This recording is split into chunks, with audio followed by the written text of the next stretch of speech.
Quan era un lleó, en arribar a la feina, feia un rugit de bon matí i tothom se'm quadrava. Alumnes, professors, pares d'alumnes, personal d'administració i serveis, la directora. Allò sí que eren bons temps. No visitava mai cap metge.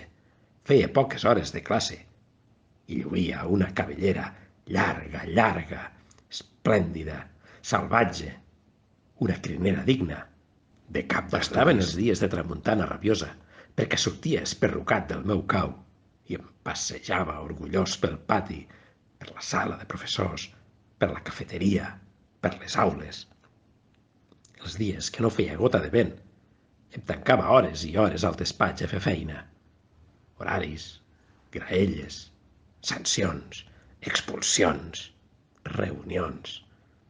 Regnava sobre els altres mascles, sobre les femelles i els cadells. Però em vaig confiar.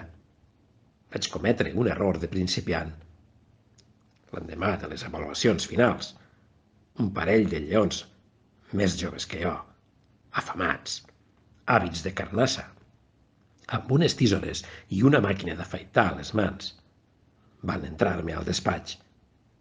En aquell moment jo dormia, baldat de tantes juntes d'avaluació seguides, i van esquilar-me la crinea sense contemplacions.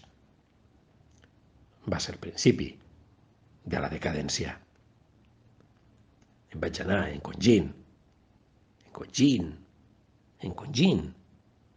fins a convertir-me en un gat domèstic inofensiu, sense rugit, incapaç de caçar res per mi sol, amb problemes d'obesitat i una placa al coll amb el nom i els cognoms gravats perquè a l'institut on treballo ara sàpiguen com em dic.